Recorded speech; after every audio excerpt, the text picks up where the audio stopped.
பிதா குமாரன் பரிசுத்தாவின் திரியேக நாமம் நம்மை ஆசீர்வதித்து காப்பாராக. ஆமென். இன்றைய காலை வேளையிலே நாம் ஒன்றி சேர்ந்து நாம் அனைவரும் நம்முடைய ஆண்டவராகிய இயேசுவை துதிப்பதற்கும் ஸ்தோத்தரிப்பதற்கும் அவரை புகழை பாடுவதற்கும் இந்த நேரத்தில் நாம் கடந்து வந்திருக்கிறோம். இந்த நேரத்தில் ஒரு பாடலை நாம் பாடுவோம். பாடல் பாடுவதற்கு முன்னதாக நம்முடைய ஆண்டவரோடு நாம் பேசி நாம் ஜெபித்து, எங்கே 2-3 பேர் கூடியிருக்கிறீர்களோ அவர்களிடையே நான் வாசம் பண்ணுவேன் என்று சொன்ன கடவுள், நாம் அவரை முதலாவது நம்முடைய ஜெபத்தின் மூலமாக நாம் அழைப்போம். எல்லா நன்மைகளுக்கும் ஊற்றும் காரணருமாய் விளங்கக்கூடிய எங்கள் அன்பின் ஆண்டவரே, உம்மை துதிக்கிறோம், ஸ்தோத்தரிக்கிறோம். ஆசீர்வதிக்கப்பட்ட அருமையான இந்த காலை வேலைக்காய் நன்றி பாராட்டுகிறோம் ஆண்டவரே, ஸ்தோத்திரம். தகப்பனே, இந்த ஒரு சிறிய தியானத்திலே நீர் எங்களோடு கடந்து வந்து, நீர் எங்களோடு இடைப்பட்டு, நீர் உங்களுடைய பரிசுத்த ஆவியானவருடைய வழிநடத்துதனாலே நாங்கள் வழிநடத்தப்பட்டு எங்களுடைய பாடலிலே, எங்களுடைய அந்த வேத வாசிப்பில திருமலை பகுதியிலே உடைய பிரசனம் இருக்க வேண்டுமாய் செபிக்கிறோம் ஆண்டவரே, ஸ்தோத்தரிக்கிறோம். அன்று சாலமோன் கட்டின தேவாலயத்தில் அசைவாடின வஸ்திரத்தின் தூண்கள் எங்கள் மத்தியிலே அசைவாட நீர் கிருபை பாராட்ட வேண்டுமாய் செபிக்கிறோம். பொறுப்பேற்றுக்கொள்ள வழி நடத்தும் இயேசுவின் நாமத்தில் செபிக்கிறோம் நல்ல பிதாவே, ஆமென். உட்காருவோம். நான் ஆண்டவரை புகழ் மன்னமாக கவிதை பாடுவேன். கானானின் தேசத்தில் காண கிடைக்காத தங்கம் இயேசுராஜ நாமத்தை என்கிற பாடலை நாம் பாடுவோம். கர்த்தர் தாமே நம்மை ஆசீர்வதித்து காப்பாராக. ஆமென், ஆமென்.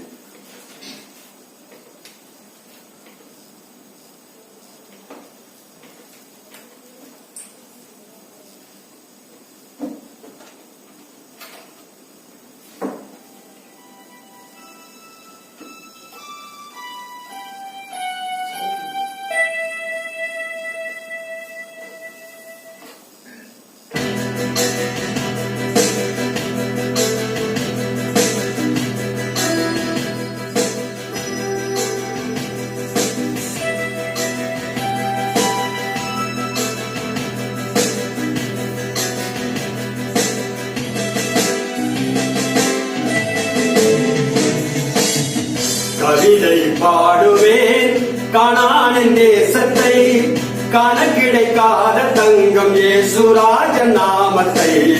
கவிதை பாடுவேன் கானானின் தேசத்தை, காண கிடைக்காத தங்கம் இயேசுராஜ நாமத்தை. கவிதை பாடுவேன்.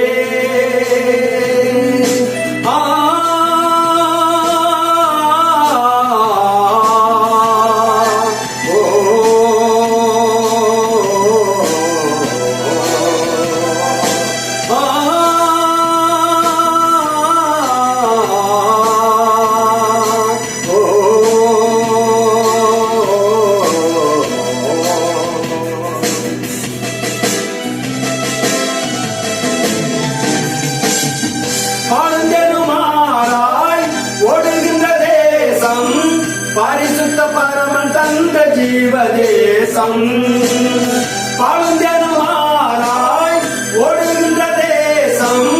பரிசுத்த பரமன் தந்த ஜீவதேசம், மீட்கப்பட்ட கூட்டம் மீட்பின் தினம் பாடும். மீட்கப்பட்ட கூட்டம் மீட்பின் தினம் பாடும். மெசியா இயேசுவில் முகம் கண்டு ஆனந்தம், பரலோகில் ஆனந்தம், பரலோகில் ஆனந்தம். கவிதை பாடுவேன் கானானின் தேசத்தை, காண கிடைக்காத தங்கம் இயேசுராஜ நாமத்தை. கவிதை பாடுவேன்.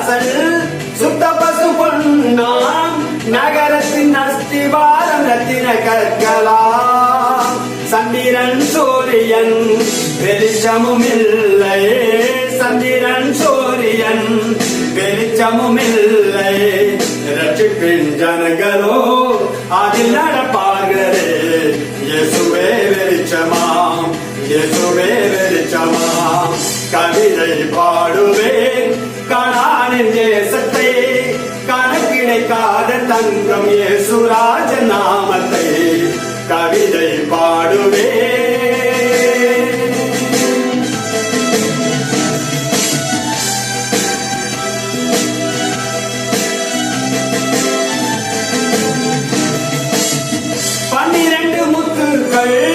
பரலோகில் ஜொலிக்கும் வச்சிரக்கள் இந்திர நீல சந்திர காந்தம் 12 முத்துக்கள் பரலோகில் ஜொலிக்கும் வச்சிரக்கள் இந்திர நீல சந்திர காந்தம் மரகதம் போமேரகம் பத்மரகம் சுவநிரத்னம் மரகதம் போமேரகம் பத்மரகம் சுவநிரத்னம் பணியை பச்சை புஷ்பராகம் வைடுரியம் சூரீரம் சுகந்தேயானந்தம் சுகந்தேயானந்தம் கவிதை பாடுவே கானானின் தேசத்தை கணக்கிடைக்காத தங்கம் இயேசுராஜ நாமத்தை கவிதை பாடுவே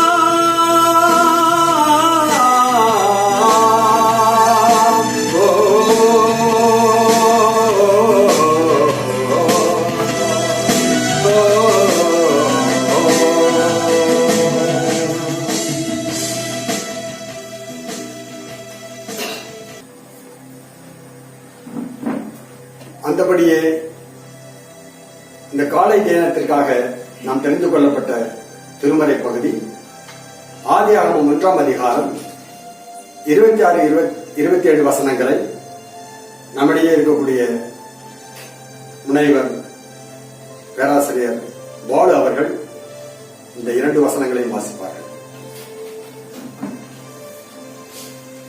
பின்பு தேவன் நமது சாயலாகவும் நமது ரூபத்தின்படியையும் மனுஷனை உண்டாக்குவோமாக, அவர்கள் சமுத்திரத்தின் மச்சங்களையும் ஆகாயத்து பறவைகளையும் மிருக ஜீவன்களையும் பூமி அனைத்தையும் பூமியின் மேல் ஊறும் சகல பிராணிகளையும் ஆளக்கடவார்கள் என்றார். தேவன் தம்முடைய சாயலாக மனுஷனை சிருஷ்டித்தார், அவனை தேவ சாயலாக சிருஷ்டித்தார், ஆணும் பெண்ணுமாக அவர்களை சிருஷ்டித்தார் என்பது. இந்த காலை தியானத்தை தொடர்ந்து அடுத்ததாக மகா கணம் பொருந்திய நம்முடைய 9ஆம் பேராயர் அறிவர் ஜூப்ளி ஞானபரணம் ஜான்சன் ஐயா அவர்கள் எழுதிய ஒரு சிறிய மெடிடேஷனை ஓசனா அவர்கள் வாசிப்பார். Let us pray. May the words of my mouth and meditation of all our hearts be acceptable in your sight, O Rock and Redeemer. Amen.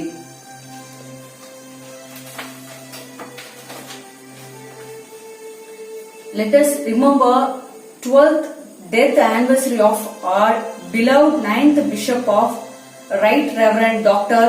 Jubilee Gnanabaranam Johnson. I am going to read a small meditation from Book of That's a Faith for Me, written by 9th Bishop of Tranquebar, Dr. Right Reverend Jubilee Gnanabaranam Johnson.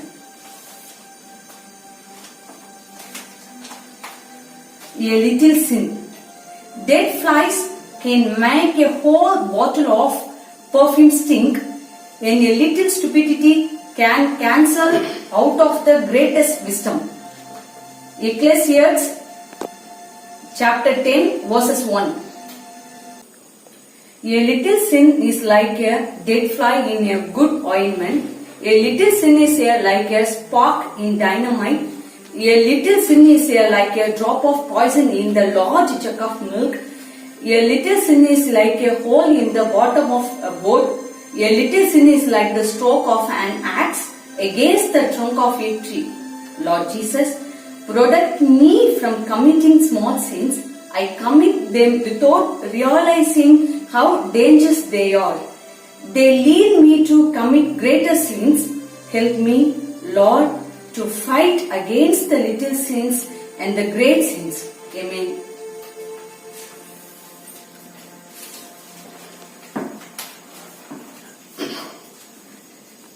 இன்றைய நாளிலே நாம் கடவுளுடைய வார்த்தைக்கு நேராக நாம் கடந்து செல்கிறோம். நாம் வாசிக்கப்பட்ட திருமறை பகுதி ஆதியாகமம் 1ஆம் அதிகாரம் 26, 27 நாம் வாசித்தோம். அதற்கு முன்னதாக நாம் ஒரு சிறிய சாட்சியோடு கூட இதை ஆரம்பிக்கலாம் என்று நினைக்கிறேன். என்னுடைய அப்பாவின் பெயர் முருகையன். முதல் தலைமுறையாக இயேசு கிறிஸ்துவை ஏற்றுக்கொண்டு ஒரு கிறிஸ்தவ வாழ்க்கையிலே எங்களை வழி நடத்தியவர் என்னுடைய தகப்பனார். அவர் கிறிஸ்தவ வாழ்க்கையிலே அவர் அதிகமாக ஒரு தமிழ் சுவிசேஷ லுத்தரன் திருச்சபையோடு இணைந்து எங்களை ஆலயத்தில் கூட்டி செல்லுகிற அந்த பழக்கம் அதிகமாக நேரமும் காலமும் அவருக்கு கிடைத்தது இல்லை. ஏன்னு சொன்னா அவர் எங்காவது ஒரு இடத்துல, எங்க அப்பா எங்கேயாவது ஒரு இடத்துல வேலையில் இருப்பார். தமிழ்நாடு விசுவாச வாரியத்தில் கடைநிலை ஊழியராக இருந்தார். நாங்கள் இங்கே இருப்போம். ஆனால் எப்பொழுதெல்லாம் நேரம் கிடைக்கிறதோ பல கன்வென்ஷன், பல நற்செய்தி கூட்டங்களுக்கு எங்களை அழைத்து செல்வார். என்னுடைய அப்பா பாடுகிற பொழுது நான் தாளம் போடுவேன், நான் பாடுகிற பொழுது அவர் தாளம் போடுவார். எனக்கு அந்த பாடல் விருப்பத்தை கொண்டு வந்தவர் என்னுடைய தகப்பனார். அவர் ஒரு முறை என்னுடைய வேலை வாய்ப்பு 89ஆம் ஆண்டு ஒரு வலிவலம் என்கிற பகுதியிலிருந்து ஒரு 15 கிலோமீட்டர் ஒரு கிராமத்திற்கு மே மாதம் ஒரு மாதம் அந்த கல்வியாண்டு விடுமுறை நாட்களிலே வேலைக்கு அனுப்ப வேண்டும் என்று சொல்லி அனுப்பினார். அங்கே நான் செல்லுகிற போது அங்கே எனக்கு கொடுக்கப்பட்ட வேலை அவர் ஒரு நண்பர் மூலமாக என்னை அனுப்பினார். அவர் அங்க ஒரு பெரியவர் இருந்தார், ஒரு 70-75 மதிக்கத்தக்க ஒரு பெரியவர், மிகப்பெரிய நிலச்சுவார்ந்தார். அவருடைய வீட்டிலே அவர் கோயில் கட்டுவதற்கு பல இடங்களுக்கு செல்வார். அந்த இடங்களெல்லாம் அவருக்கு உதவியாக நான் செல்ல வேண்டும். அவருக்கு மற்ற தண்ணீர் பாட்டில், மாத்திரை இதெல்லாம் எடுத்து வைக்கிற நபராக அவருக்கு கூடவே நான் இருக்க வேண்டும். அப்படி நான் இரவு போய் சேர்ந்தேன். காலையிலே எனக்கு உணவு கொடுக்கிற போது கொல்லைப்புறத்தில் எனக்கு உணவு வர சொன்னார்கள். கொல்லைப்புறத்துக்கு சென்றேன். எனக்கு அந்த உணவு பரிமாறிய அந்த பாத்திரம் என்பது வாழை மரத்திலே அந்த வாழை தண்டு எடுக்கிற பொழுது அந்த பட்டை வரும் இல்லையா, அதை கட் பண்ணி வச்சிருந்தாங்க. எனக்கு மட்டும் இல்ல, அங்க வேலை செய்ய அத்தனை பேருக்குமே அந்த பட்டையில தான் சாப்பாடு. அது ஒரு மனுநீதியை பின்பற்றக்கூடியவர்கள் அவர்கள்.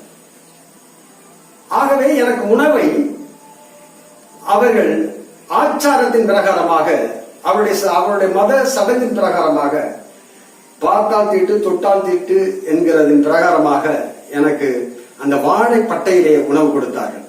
நான் வேண்டாம் என்று சொல்லி, எனக்கு பசிக்கலன்னு சொல்லிட்டு வந்துட்டேன். ஒரு மதியம் கூட்டாங்க, மதியமும் பசிக்கலன்னு சொல்லிட்டேன்.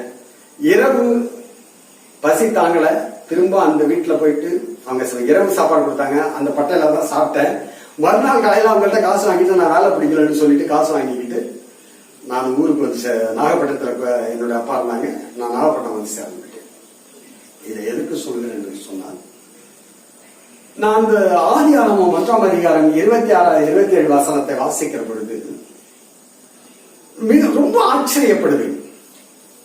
ஏன் என்று சொன்னால், கடவுள் ஆதியாகமம் 1ஆம் அதிகாரத்தை எல்லாவற்றையும் அவர் எல்லாவற்றையும் படைத்து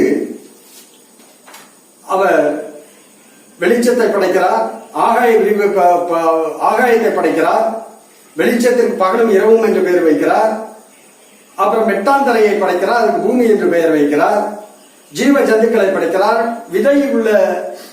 விதையுள்ள பூண்டு செடிகளை படைக்கிறார். இன்னொன்று முக்கியம், விதை உள்ள காய் கனிகளை படைப்பதாக 1ஆம் அதிகாரம் ஆதியாகமம் 1:11 சொல்லப்படுகிறது. விதை உள்ள காய்கறி. நாம் அனைவரும் திருமலைக்கு எதிராகவே நடந்து கொண்டிருக்கிறோம். சீட்லெஸ் திராட்சை கொடுங்க, சீட்லெஸ் அதான் மாதுளை கொடுங்க கேட்டுக்கிட்டு இருக்கோம். சீட்லெஸ் என்பது மனித அழிவுக்கு எதிரானது. ஏனென்றால் உணவு உற்பத்திக்கு எதிரானது சீட்லெஸ். விதை இருந்தால்தான் மகரந்த சேர்க்கை கூடாது, பூ பூக்கும். விதை பூ பூத்தாதான் விதையே வரும். ஆக இது மனித சமூகத்துக்கு எதிராகவே நம்முடைய கண்டுபிடிப்புகளும் விஞ்ஞானங்களும் வளர்ந்து கொண்டே இருக்கிறது. சரி, அது போகட்டும். அதற்கு பிறகாக எல்லாவற்றையும் அந்த 1ஆம் அதிகாரத்தில் படைத்து விட்டு நல்லது என்று கண்டார், நல்லது என்று கண்டார், நல்லது என்று கண்டார் என்று சொல்லிக் கொண்டே வருகிறார். அவர் படைத்து விட்டு ஒவ்வொன்றையும் படைத்து விட்டு நல்லது என்று கண்டார் என்று சொல்லுகிறார். இது நாம் ஒரு பாடல் ஒன்று உண்டு. வணங்குவாய் ஜெகஜோதி ஒருவனாகி மாநிலத்தை ஒரு நொடியில் வகுத்த மண்ணில் குணமான மனிதரை படைத்த பின்பு புகழயத்தில் தான் உதித்து குருவாய் வந்து ஜனமான சம்சாரம் ஒன்றும் இல்லாமல் சன்னியாசி போலிருந்து தவத்தை காட்டி அன்பார்ந்த சித்தர்களை இறுத்தி போட்டு அகண்டதனம் சென்றவரை அண்டிடுவாய் என்று ஒரு பாடல் உண்டு. வணங்குவாய் ஜெகஜோதி ஒளியாகிய கடவுளை மாத்திரம் வணங்க வேண்டும். அது ஒரே கடவுளை வணங்க வேண்டும். வணங்குவாய் ஜெகஜோதி ஒரு மாநிலத்தை ஒரு நொடியில் வகுத்த மண்ணில், இந்த உலகத்தை ஒரு நொடியில் வகுத்தே மண்ணில் என்னவென்று சொன்னால்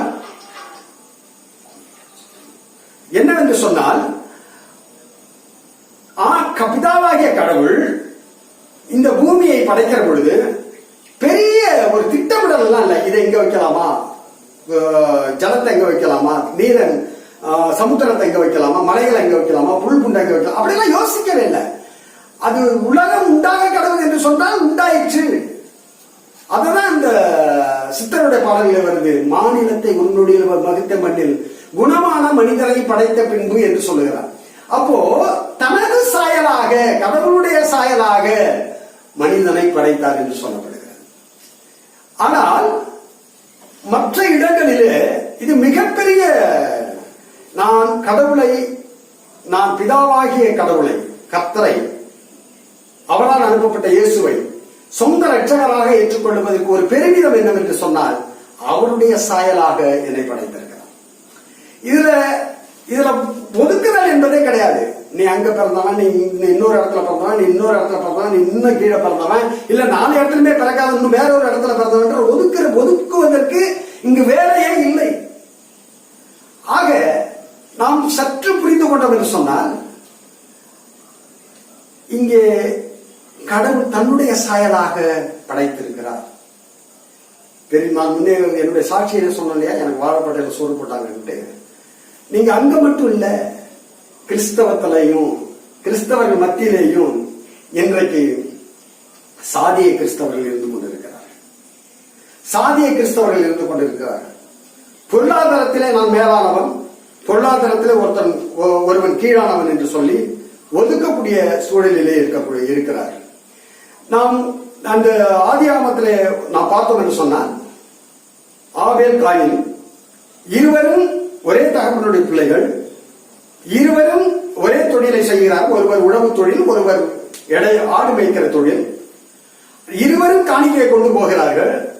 இருவரும் காணிக்கையை கொண்டு போகிற பொழுது என்ன நடக்கிறது என்று சொன்னால் ஒருவருடைய காணிக்கை எடுத்துக் கொள்ளப்படுகிறது, இன்னொருவருடைய காணிக்கை எடுத்துக் கொள்ளப்படவில்லை. அங்கே நாம் ஒரு இறை நம்பிக்கையோடு பார்த்தோம் என்று சொன்னால் அடுத்த முறை வேறொரு காணிக்கையை நல்ல காணிக்கையாக நாம் படைக்கலாம் என்று நாம் பார்க்கலாம். ஆனால் இங்கே ஒருவருடைய காணிக்கை எடுத்துக்கொள்ளப்படவில்லை. ஒருவேளை அவரிடம் இருந்தது அது மட்டும்தானா என்று தெரியவில்லை. இங்க நம்முடைய திருச்சபையில் கூட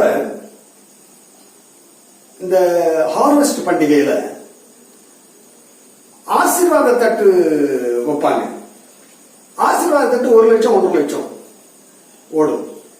அப்பொழுதெல்லாம் நான் என்னவாக நான் யோசிப்பேன் என்று சொன்னால், நான் ஆவேலை போன்ற நபராய் அங்கு அமர்ந்திருக்கிறேன் என்பதை நான் யோசிப்பேன்.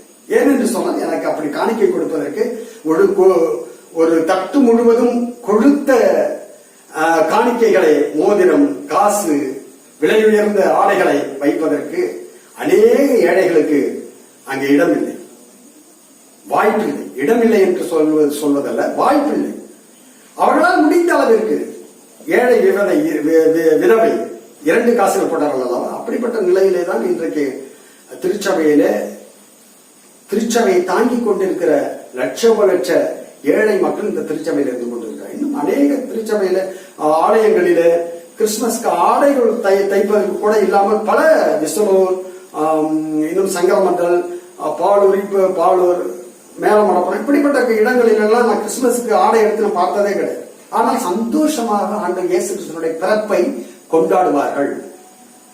இங்கே நாம் ஒன்றை தெரிந்து கொள்ள வேண்டும். நாம் இன்னொரு இடத்துல நாம் எதற்காக இந்த நாளை, இந்த ஆகஸ்ட் 10ஆம் தேதியை ஒரு கருப்பு தினமாக தலித் கிறிஸ்தவர்களுக்கான உரிமையை கிடைக்கவில்லை என்பதற்காக கருப்பு தினமாக நாம் கொண்டாடி கொண்டிருக்கிறோம். ரங்கநாத் மிஸ்ரா கமிஷன் தலித் கிறிஸ்தவர்களை எஸ்சி பட்டியலில் சேர்க்க சொல்லியும் காலங்கள் கடந்து கொண்டே இருக்கிறது. நாம் போராடி கொண்டே இருக்கிறோம், வழக்கு தொடுத்திருக்கிறோம்.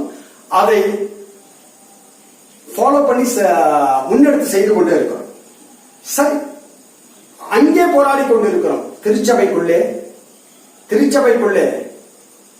இந்த ஏற்றத்தாழ்வுகளை, இந்த சாதிய ஒடுக்குமுறையை நான் எப்படி பார்ப்பது? அதை என்ன செய்வது? அதை சமரசம் செய்து கொண்டு கலந்து விடலாமா? இல்லை. அதற்கு எதிராகவும் நாம் பேசியே தீர வேண்டும். அதற்கு எதிராகவும் நாம் ஜெபித்தே தீர வேண்டும். அதற்கு எதிராகவும் நாம் களம் கண்டே தீர வேண்டும். கிறிஸ்துவுக்குள் பிரியமானவர்களே, இந்த நேரத்தில் கடவுள் தமது சாயலாக வேற எங்கேயுமே, நீங்க எங்கு படைப்புல எங்கேயும் படைத்ததா சொல்லப்படல. இங்கதான் மனித வரலாறு, இவன் அவனை பெற்றான், அவனை பெற்றான், அவன் இவளை பெற்றான் என்று சொல்லி ஒரு வரலாறு இருக்கிறது. ஆக இது நிஜம். இது நிஜம் என்று நாம் யாரிடத்தில் வேண்டுமானாலும் நாம் அவர்களோடு உட்கார்ந்து பேசலாம். அந்த நிஜத்திலே ஒன்று, கடவுளின் சாயலாகவே நம்மை படைத்திருக்கிறார். பெரிய பெரிய பெரிய பரிசு இது நமக்கு. கொஞ்சம் கூட. ஆனால் இங்கே நாம் இந்திய சமூகத்திலே வாழ்ந்து கொண்டிருக்கிறோம். நாம் இந்த திருமறையை சற்று சிந்தித்து பார்ப்போம். இந்த திருமறை வசனங்களை நாம் சிந்தித்து பார்ப்போம். வசனம் சொல்லுகிறது, அப்பா பிதாவே என்று கூப்பிடத்தக்கதான புத்திர சுவிகாரத்தின் ஆவியை நமக்கு கொடுத்திருக்கிறார். அப்பா என்று கூப்பிடுவது, எல்லாரையும் போய் அப்பான்னு கூப்பிட முடியதில்லை. அப்பா என்று கூப்பிடுவதற்கான நமக்கு மகன் என்கிற ஒரு அந்தஸ்தை கொடுத்திருக்கிறார். அதற்கு மேலே அவர் படைக்கிற பொழுது அவருடைய சாயலாகவே படைத்திருக்கிறார். அவருடைய சாயலாகவே படைத்திருக்கிறார் என்று அந்த மீண்டும் நாம் அந்த வசனத்தை வாசிப்போம். அந்த 27வது வசனத்திலே அதுல ரொம்ப அழகா சொல்றாரு, தேவன் தம்முடைய சாயலாக மனுஷனை சிருஷ்டித்தார். அது மட்டும் சொல்லிட்டு அப்படி முடிக்கல, அவனை தேவ சாயலாகவே சிருஷ்டித்தார். ஆக இது மிகப்பெரிய நமக்கு ஒரு கிஃப்ட். இதை விட நமக்கு ஒரு சிறந்த ஒரு அங்கீகாரம் என்பது நமக்கு வேறு எங்கும் கிடைக்காது. நாம வலதுபுறமும் இடதுபுறமும் பார்க்காமல் நாம் ஒருவரை மாத்திரமே பார்ப்போம். அவர் ஆண்டவராகிய இயேசு கிறிஸ்து. அவர் நமக்காக நான் என்னை சொந்த மகனாக ஏற்றுக்கொண்டார் என்கிற ஒரு சந்தோஷம், மகிழ்ச்சி. அந்த மகிழ்ச்சியிலே நாம் கடந்து செல்வோம். கர்த்தர் தாமே நம்மை ஆசீர்வதித்து காப்பாராக. ஆமென். ஜெபம் செய்வோம். எல்லா நன்மைகளுக்கும் ஊற்றும் காரணமாய் விளங்கக்கூடிய, ஒருவரும் சேரக்கூடாத ஒளியில் வாசம் செய்கிறவரும் எங்கள் கண்மலை மீட்பரும் இரட்சகருமாய் ஆண்டவராக இயேசு கிறிஸ்துவே, உம்மை துதிக்கிறோம், ஸ்தோத்தரிக்கிறோம். ஆசீர்வதிக்கப்பட்ட இந்த அருமையான காலை வேலைக்காய் நன்றி பாராட்டுகிறோம். ஆண்டவரே ஸ்தோத்திரம். இந்த காலை வேலையிலே உடைய கிருபையும் தயவும் எங்களை தாங்கி வழிநடத்த வேண்டுமாய் செபிக்கிறோம். ஆண்டவரே ஸ்தோத்திரம். தகப்பனே, இன்றைய தினம் ஆண்டவரே, நாங்கள் வாழ்கிற இடம் ஊரு வேறாக சேரி வேறாக இருக்கிறது. நாங்கள் வாழ்கிற இடம் 2 இந்தியாவாக இருக்கிறது. அவர்களுக்கு ஒரு தனி இடம், தனி சுடுகாடு, எங்களுக்கு தனி சுடுகாடு. இப்படித்தான் நாங்கள் வாழ்ந்து கொண்டு இருக்கிறோம். ஆனாலும் நாங்கள் இயேசு கிறிஸ்துவை ஏற்றுக்கொண்டது நிமித்தமாக எங்களுக்கு கிடைக்க வேண்டிய சலுகைகள் மறுக்கப்படுகிறது. ஆனால் ஒரு சீக்கியத்திலேயோ பௌத்தத்திலேயோ அல்லது மற்ற வேறு மார்க்கங்களையோ செல்வார்களானால் ஒரு தலித்துக்கு இலகுவாக அந்த இடஒதுக்கீடு கிடைத்து விடுகிறது. இங்க இடஒதுக்கீடு மறுக்கப்பட்டதுன்னா எத்தனையோ லட்ச பிள்ளைகள் கல்வி மறுக்கப்படுவதை நாங்கள் பார்க்கிறோம், வேலை வாய்ப்பை மறுக்கப்படுவதை நாங்கள் பார்க்கிறோம். ஆகவே இயேசுவே, இந்த நாளிலே நம்முடைய சமூகத்துக்கு நேராக நாங்கள் கடந்து வருகிறோம். எங்க மக்களுக்கு, இந்த மக்களுக்கு ஆண்டவரே இடஒதுக்கீடு கிடைக்க நீர் கிருபை பாராட்ட வேண்டுமா செபிக்கிறோம். இடஒதுக்கீட்டுக்கு மேலாக சம அந்தஸ்து கிடைக்க, சம உரிமை கிடைக்க நீர் கிருபை செய்ய வேண்டுமா செபிக்கிறோம். ஆண்டவரே ஸ்தோத்திரிக்கிறோம். தகப்பனே, நம்முடைய வார்த்தை சொல்லுகிறது, எங்களை உமக்கு நிகராக நீர் படைத்தீர்கள். உமக்கு நிகராக எங்களை ஒதுக்குவதற்கு, எங்களை ஒதுக்கி வைப்பதற்கு, எங்களை தள்ளி வைப்பதற்கு, எங்களை தொட்டால் தீட்டு பார்த்தால் பாவம் என்று சொல்வதற்கு எந்த விதத்திலும் அடையாளங்கள் எதுவும் இல்லை. பார்ப்பதற்கு எல்லாரும் நாங்கள் ஒரே மாதிரி இருக்கிறோம். ஆனாலும் இங்கே சனாதனம் சொல்லுகிறது, நீ வேறே நான் வேறே என்று. அதே நிலையை கிறிஸ்தவத்தில் உள்ளவர்களும் ஒரு சாதிய கிறிஸ்தவர்களாக இருந்து கொண்டிருக்கிறார்கள். அவர்களுடைய மனமும் மாற நீர் கிருபை பாராட்ட வேண்டுமா செபிக்கிறோம். நாங்கள் அனைவரும் ஒரே உம்முடைய பிள்ளையாக, உம்முடைய ஒரே பந்தியில் திருவிருந்து சாக்கிரமந்துகளை பரிமாறிக்கொள்ளுகிறவர்களாக, ஒரே இடத்தில் நாங்கள் அமர்ந்து உம்மை வணங்குகிறவர்களாக இருக்கிற போது ஆண்டவரே, நாங்கள் ஒருவரை ஒருவர் சகோதரனாக பாவிக்கிற மனதை நீர் எங்களுக்கு தர வேண்டுமா ஜெபிக்கிறோம். பொறுப்பேற்றுக் கொள்ளும்படி நடத்தும் இயேசுவின் நாமத்தில் ஜெபிக்கிறோம் நல்ல பிதாவே, ஆமென். ஆண்டவருடைய ஜெபத்தை சொல்லுவோம். பரமண்டலங்களில் இருக்கிற எங்கள் பிதாவே, உடைய நாமம் பரிசுத்தப்படுவதாக, உடைய ராஜ்யம் வருவதாக, உடைய சித்த பரலோகத்தில் செய்யப்படுவது போல் பூமியிலும் செய்யப்படுவதாக. அன்றைய வேண்டிய ஆகாரத்தை எங்களுக்கு தாரும். எங்கள் கடன்காரர்களுக்கு மன்னிப்பது போல் நீர் எங்கள் பாவ குற்றங்களை மணி எங்கள் சோதனைக்கு பிரவேசியாமல் இவனை ரட்சித்துக்கொள்ளும். ராஜ்யமும் வல்லமையும் சுவாமி கிருபையாயிரும், கிறிஸ்துவே கிருபையாயிரும், சுவாமி கிருபையாயிரும்.